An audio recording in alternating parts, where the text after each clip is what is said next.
معلم که سوال میپرسه، منی که جواب سوال رو نمیدونم. بچه‌های کلاس، اونی که دستش رو بالا آورده. من و بچه‌ها وقتی یک کاری میکنیم که معلم به جای درس داستان بگه، هم کلاسی توهین میکنه. من الان به معلم میگم همینطور من دستم رو بلند میکنم که برم دستشویی. اون 3 نفر تنبل کلاس توی دفتر. وقتی توی کلاس تنها کسی که تکلیف ها رو نوشته تو هستی. وقتی از مدرسه‌ای که توش کلی دوست پیدا کردی مجبوری بری. وقتی بچگی روی صندلی معلم نشستی. بابایی کیارویی توی تماس‌های کلاس آنلاین. و توی کلاس ریاضی نشستی و زنگ ساعت 11 میخوره. ساعت مدرسه. وقتی معلم از تکلیف تو به عنوان مثال برای بقیه استفاده میکنه. معلم هدیه نصیحت میکنه که جواب کارهای بد رو با دعوا ندیم. همچنان معلم هدیه بچه ها رو میزنه. من مردم کلاسای آنلاین چطوری گذشت؟ من وقتی همه مدرسه هاشون تموم شده ولی تو هنوز امتحان داری. معلم ببخشید نتونستم امتحاناتون رو تصحیح کنم. من دانش آموزان دیگه ای هم دارم. دانش آموز ببخشید نتونستم تکلیف ها رو انجام بدم. من معلم های دیگه ای هم دارم. معلم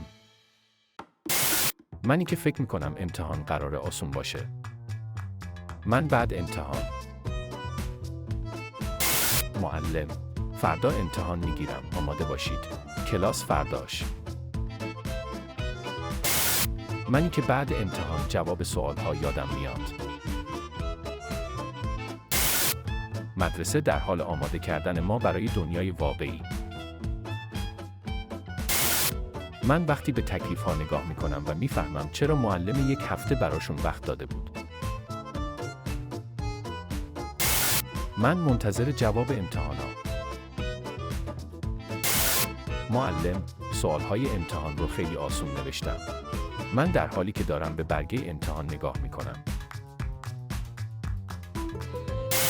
درس خوندن از هفته قبل امتحان و گرفتن نمره کامل. درس خوندن در شب امتحان و گرفتن نمره پایین. من در روز امتحان. روز اول و آخر مدرسه. بقیه روزهای مدرسه. یک لحظه، اگه تا الان از ویدیو خوشتون اومده، لطفاً سابسکرایب و لایک کنید. ممنون. 1 ساعت اینجا برابره با 7 سال توی زمین. پس اینجا مثل مدرسه ما هست. معلم وسط امتحان. میتونید سوال 12 رو حل نکنید. سوال اشتباه تر شده بود. منی که کلی وقت گذاشته بودم تا سوال 12 رو حل کنم. معلم وقتی که آخر صفحه امتحان می‌نویسه موفق باشید. وقتی که معلم ورزش توپ رو شوت میکنه. بچه‌ها. وقتی معلم وقت تکلیف ها رو 1 هفته عقب میندازه. منی که کل دیشب رو تکلیف نوشتم. کسایی که تکلیف رو انجام نداده بودن. اونی که اصلاً نمیدونست تکلیف داریم. وقتی مداد تو کلاس از دستم میفته. مداد. وقتی که یادت میاد از امروز تا 9 ماه دیگه باید 7 صبح بری مدرسه.